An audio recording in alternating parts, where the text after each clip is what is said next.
Today is April 28th, 2017, and this is Tom Kroon. He spells it K-R-O-O-N, but it's Dutch, is that correct? Right, so it's yeah. pronounced Kroon.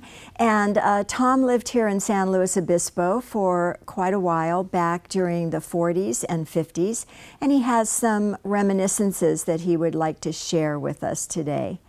So let's start off with asking, what brought you to San Luis Obispo? Cal Poly. So you were a student at Cal Poly? I was a student at Cal Poly. Okay, what was your major? I majored in poultry husbandry. Oh, you were an Aggie. Yeah, I was an okay. Aggie. And I enjoyed it. I had gone to college back east for a year, and I decided that that was not the place for me, that Cal Poly was. I read about it in the catalog in high school, and I thought, that sounds like what I want. And it was. It was Richard Leach was the head of the poultry department, and Leo Sandkoff was a teacher there, instructor, and so. Do you have any recollection of how many students there were total at Poly when you were there? As I remember it, and it's been a couple of years ago, it was, there was about 1,500 or 1,600 students there. Oh, much smaller than yes, it is much now. smaller.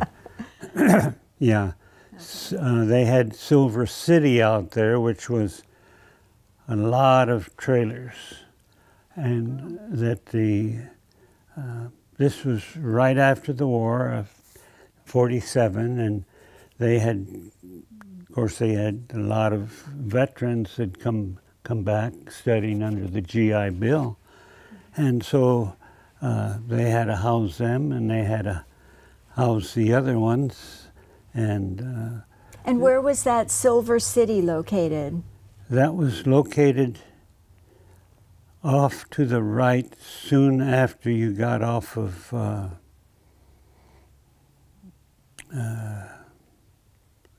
let's see, I was trying to think now. It was off to the right behind a lot of the classrooms there, and they had portable. They had old Army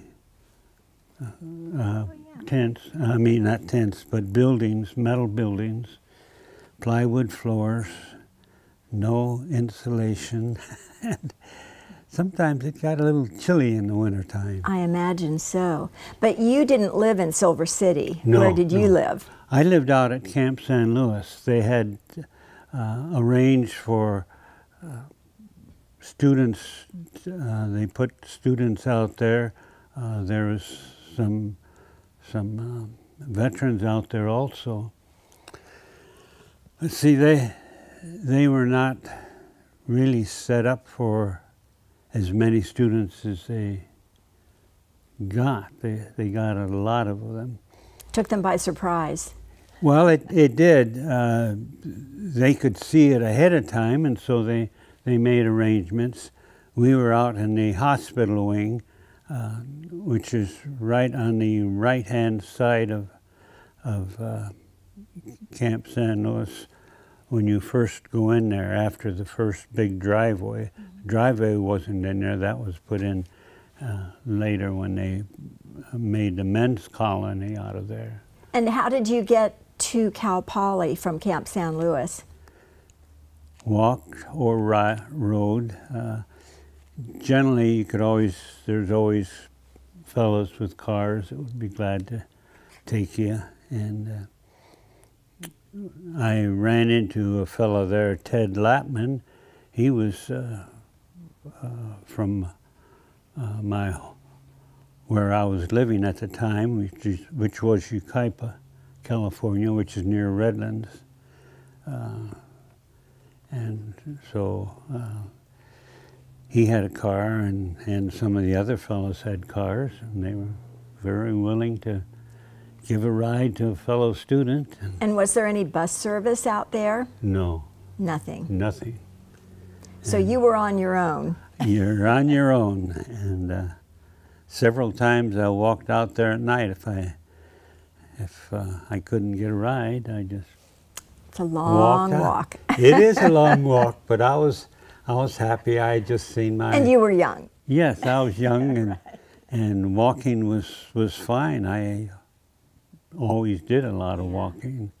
So I understand that you did have some business that you became involved in, where you actually came here to the freight house. Yes, that was 1957. Oh, that was quite a bit later. Yeah, that was later.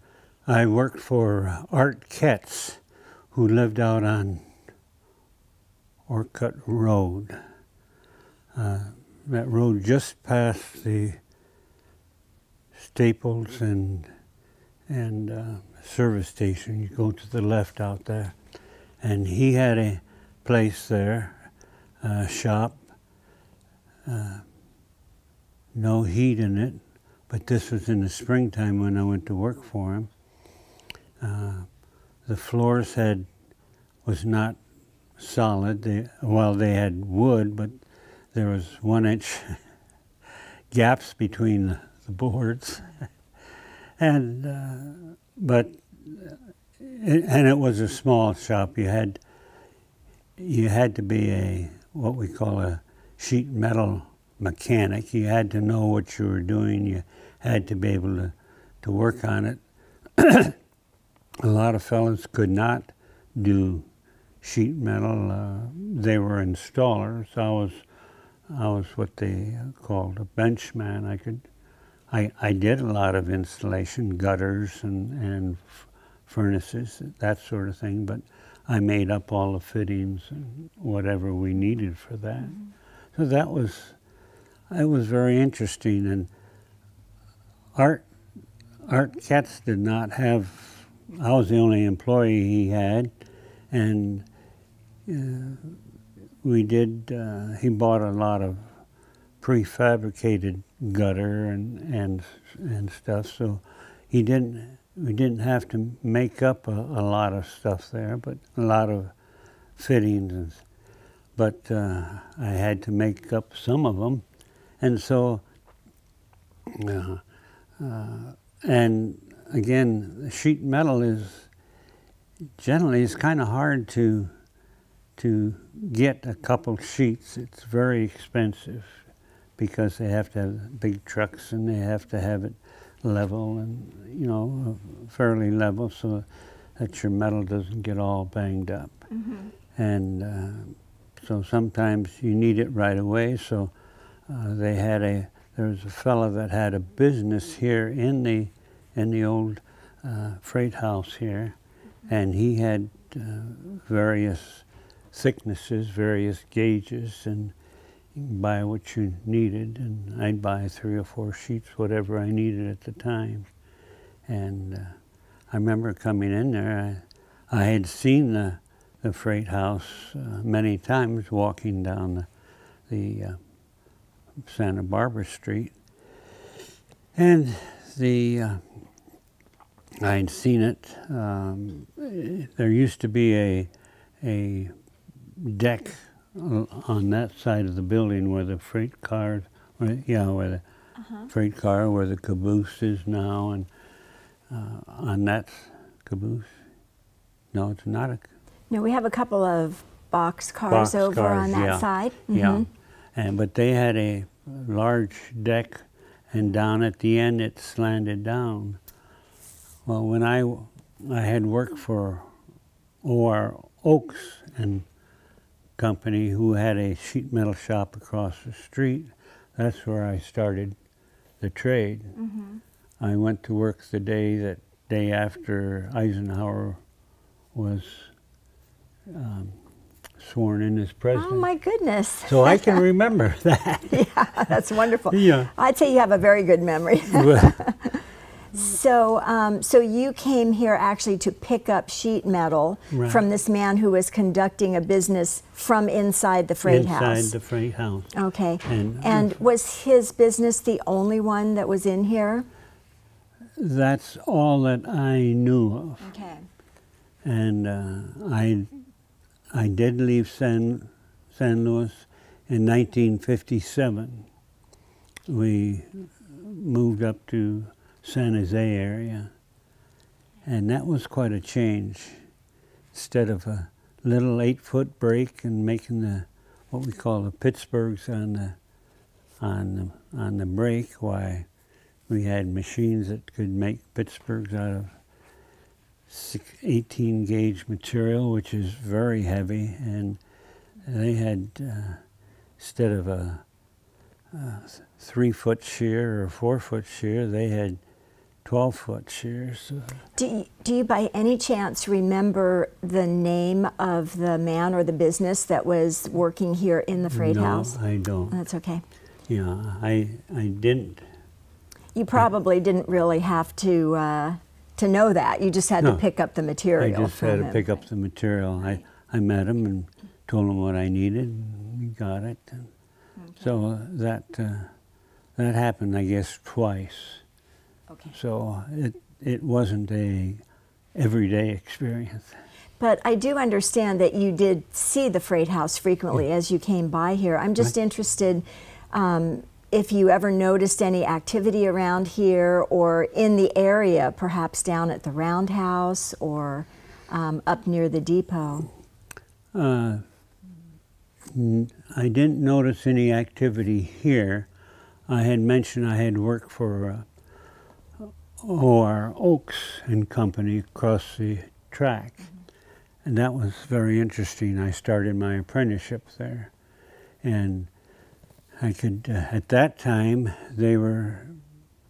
diesels had been in, that was in '53, and diesels had been used here. They were using them, and they were gradually phasing out the steam engines. But they still had, they had diesels here. But one thing I enjoyed was the big Malleys, those big old engines, and you could hear them sitting there during the day and during the night.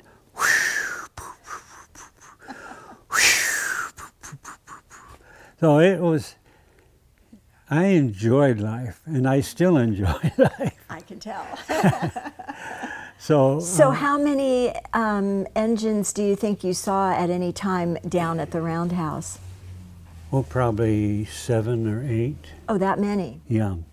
They had a lot of them, and they did a lot of switching during that time. They'd bring trains in here, and they'd break them up into new trains, or new consists. And so that was very interesting.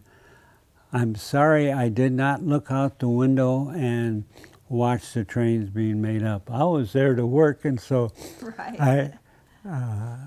I was hoping that my boss would see that I kept working and I wasn't bothered, or I didn't take time out. Oh, here's a train coming, I got to see what it is. I was down at Grover Beach at their club meeting a couple times, and it was, boy, as soon as they heard a whistle, why they all ran to the door to see what they had. And We tend to do the same thing here. well, I know, but see, my business was I had to do the work, and so I enjoyed it. Sometimes for lunch I'd go outside and watch them. But they had quite a few. I think you told me that somewhat later on you had an interesting experience down there at the Roundhouse. Oh, yes. I was down there, that was That was probably 56. My oldest son was 2, probably 2, a little over. We lived down on the corner of Santa Barbara and Broad Street. And down there, my wife's folks had the grocery store and a gas station. And so then they didn't use the gas station. Toward the end of the war, they eliminated. They were busy in the store. So then, probably 53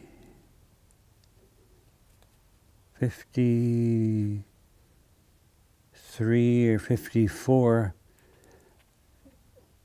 they redid the 53, 54. No, they still had the store then. It was probably about 56. No, earlier than that. It was probably 55. They leased part of the corner to Mobil Oil, and Mobil Oil put in a gas station there. And they tore down the store and put in the gas station.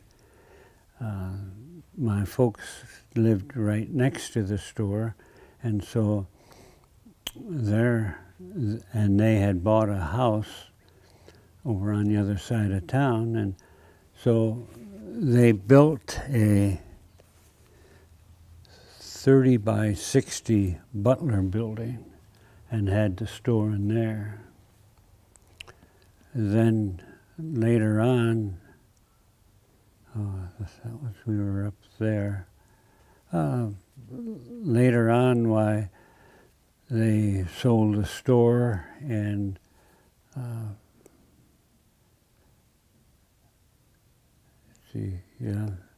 So you were living there. Yes. And I think you and your son went up to the roundhouse one day. Oh yes, I got caught up on I like to talk about these things, and my mind doesn't wander, but it always thinks of various other things. So we walked up there, and they were still using the roundhouse. There's probably at that time 4 or 5 steam engines up there, and there was one on the turntable, and I walked up there with my son, and of course he was just a little one, and so I knew the fella who was there. He worked for the railroad. His name was Herman Strickner, very nice gentleman.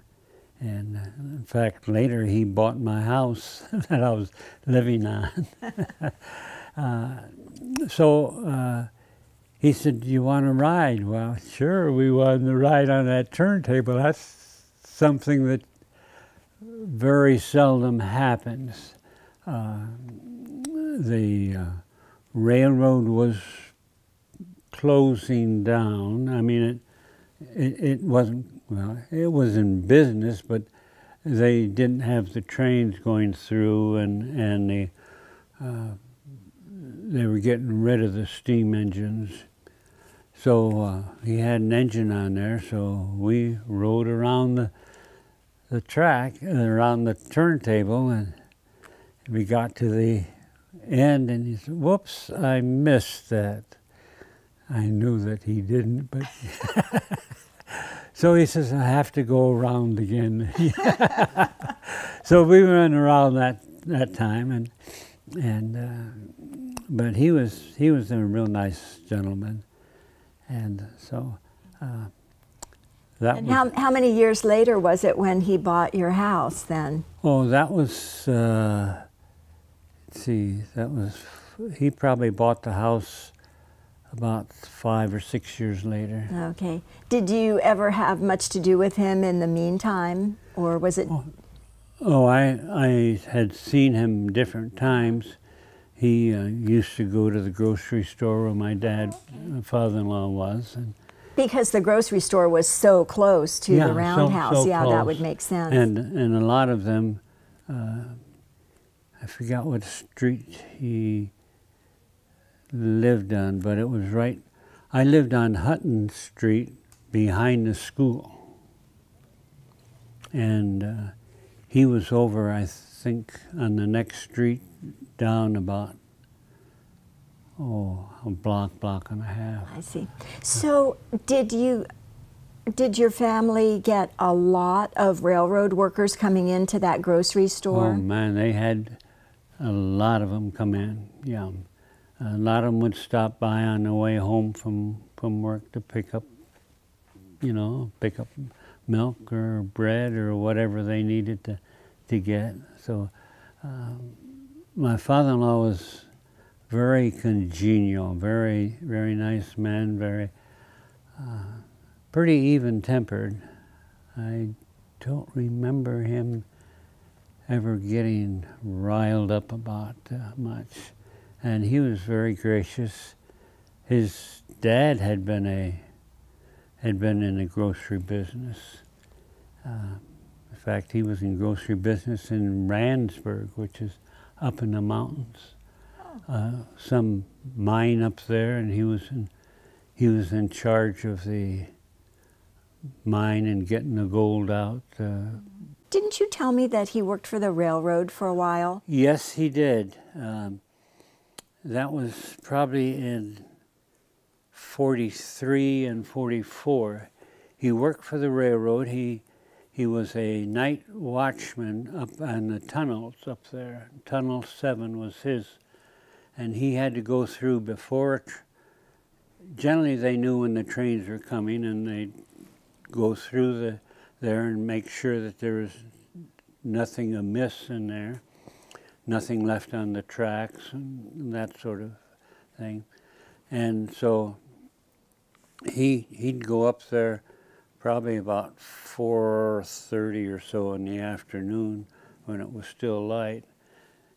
There was no way that he could drive up there, and that was before they had Quest to Grade road there. This was the old highway that... Was it Old Stagecoach? Yeah, Okay. It was the old Stagecoach Road. And so he went, he would go up there and stay until, I don't know, 7:30, 8 o'clock in the morning, and come on down. So one time I don't know how often Eva, my wife, went up with him, but I know that there was several times that she went up there. One time they were checking the tunnel, and an unexpected, they had an extra come through, and of course he saw it coming, and so what they did is they crouched down. In fact, they laid down, tucked into the side of the tunnel, and he told her, "You just stay here, don't get up, don't move." And because get up, the draft of the train would pull them, and so they were very careful. She remembered it well, because there was a lot of smoke in the tunnel. It's a steam engine. It must have been terrifying. But they made it through and waited until a lot of the smoke got cleared out, and then they got up and went about, checked the tunnel going out, and then checked it coming back through. So it was very... How old do you think she was when that happened? This was probably in 43. Yeah, so she would have been 10 or 11 years old. My goodness. So, but he enjoyed his kids too.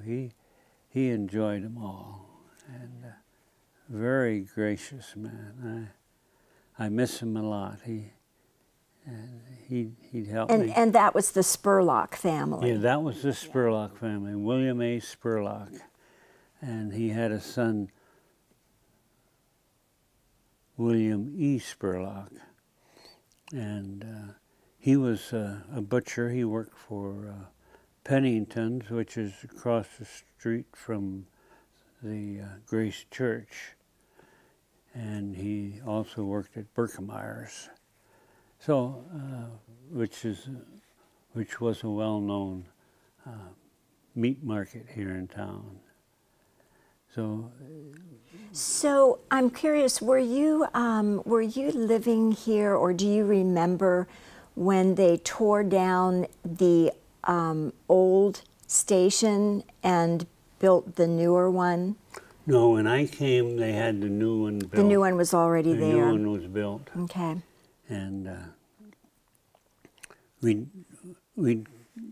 I'd take my son up there at times to see it. And to watch the trains come through. To watch the trains come through. One time, Dad took myself and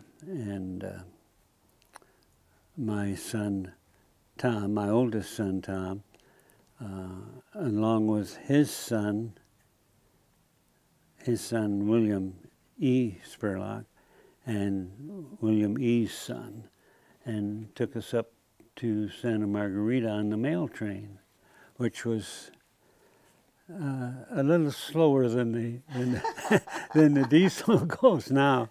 Oh. So we went up there, and then we got off there at Santa Margarita, and Mother Spurlock, Anita B. Spurlock, drove up there and with my wife, and we rode back together to there. That was.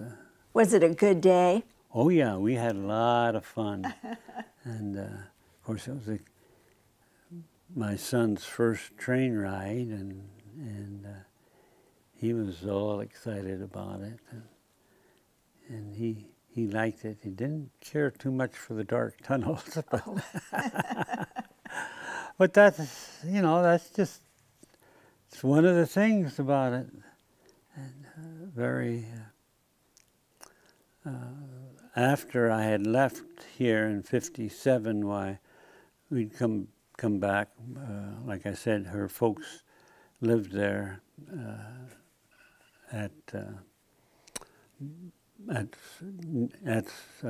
not at the grocery store, but near it, until they leased part of the land. But and I think you told me that Broad Street used to be quite different from yes, it how did. It is now. Broad Street was very different. It was 2 lanes. So it wasn't so broad. No, it wasn't broad. And 2 lanes, 1 lane each way. Mm-hmm. It could have quite a bit of traffic there. And of course, that's kind of a hard corner where you have to turn 45 degrees to continue on South Street. And one thing that was very interesting was when the circus came to town. Really? Yes, Barnum Bailey and Ringley Brothers, and they'd come in with their long trains, and they moved the equipment with the elephants. The elephants would come down and would take the loaded or the wagons and whatever they had. They had to get their tents. They had to get their chairs and all that down there. And then the animals would come. You could see the giraffes and the lions and the tigers. It was a regular parade down Santa Barbara Avenue there. Oh my goodness! And they'd go across Broad Street, and they call it a park now, but it was a large flat field, and the circus liked it a lot because it was easy to come down, and of course the people would line up on the sidewalk to see on Santa Barbara Avenue to see that it go down. Now, just where they unloaded, I don't know. Probably up at the station. Up at the station, or more over on this side, because they couldn't block the road. Oh, okay.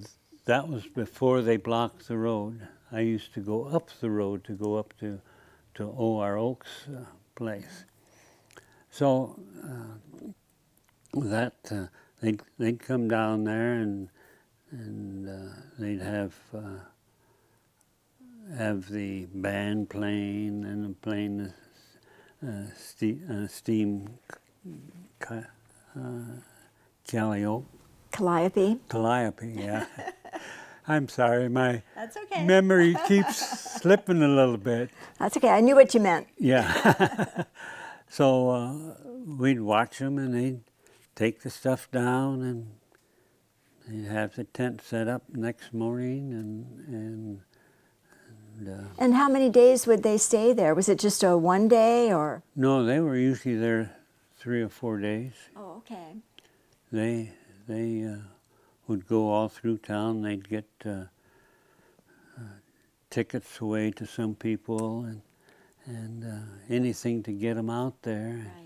Right. But they had, to me it was very interesting to see all the things and the things that well, of course they have done it for years, so they had it down to what they needed to do and how, and so it worked out. It was very interesting. So did the grocery store down here benefit when the circus came to town? Did they get lots of extra business? Yeah. I would imagine they would. Yeah, they got, it was very close. There was, Frank Truckin had built, and that was probably in 49 or 50, they built a large store across the street from my folks. Oh. On Broad Street, Broad and South Street, and they had a large grocery store there. But I don't know, Dad always seemed to get a lot of people in there, and maybe because he was so genial and people liked him, right? He was a great guy. Yeah. And so that was it. See, I was thinking. I was just wondering if you had any other memories of things that happened here in the railroad district involving the railroad or any of the railroad workers, or? Well, I had seen a lot of them at the store from time to time, and I was trying to think. My folks had come to town probably 4 or 5 times, and usually they took the train up.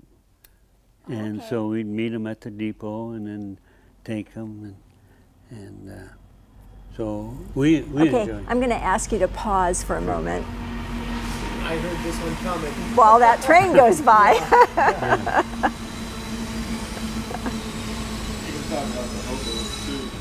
Oh yeah, the hobos.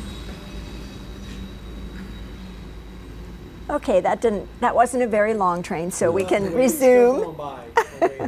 Oh, okay. There's still a residual sound, although that is kind of natural for doing. I know. Yes. Trains. Yeah. I know. I always go, why did they put this building right next to the train? I go, oh yeah, it was a freight house. Yeah, it was a freight house. Yeah. Okay, so you were going to tell me a little bit about some of the hobos in the area. Yeah, there was a hobo camp out here somewhere. I don't know. I never went there. But the hobos would come. Now, I had never seen any marks around where the Spurlocks lived or the store. But they never were troubled with hobos. Hobos didn't bother them. They'd come there for something to eat. And the dad always gave them something, whether it was cold cuts or bread, whatever, or some bread or meat, probably if he had some meat that was still good, but it was getting to the end of its life. Why, he'd give it to him. He was very generous, but they never came to the house and knocked on the door or anything. And for some reason, and how they knew, I don't know. They had their signs, but like I said, I had never seen any chalk marks or designations that way. So maybe it was word of mouth that he was a good guy, and I think that was it. And don't bother them. You know. So if you want something, go there. You'll get something and get something to eat. And of course, times were pretty hard at that time, and the hobos at that time were real hobos. Let's put it that way. And they were fellas that were down on their luck, and they appreciated that. And isn't that what we're here for, is to try to make people happy? And there you go. You know, So now, you said that you moved away from San Luis in '57, yeah. Right. And what took you out of this area? Was it a job, or? I went up to visit some friends of ours up there, and they were moved into a new development, housing development up there. And I saw a service truck, so I stopped to talk to the fella, and it turned out he was a foreman at a shop, and he said, "Yeah, if you want to come up here, why, see about coming up." So San Luis was a small town. They didn't have the large equipment that I would like to work with. And so we moved up to Santa Clara, San Jose area. And how often have you been able to get back to San Luis Obispo to visit? We would come down probably once every year or two down to see my folks. So you kept very good connections with everybody here. Oh yeah, yeah. They were a joy to be with, and I met my wife at Grace Church years ago, and one thing I remember about that was that they used to come in from time to time, not every week, but it was common that somebody from the railroad would come there, and they'd say, "Oh well, we got to have we got a so and so here. We got a job for him. He was a conductor or an engineer, and they had to call him and make up a train or." Oh my.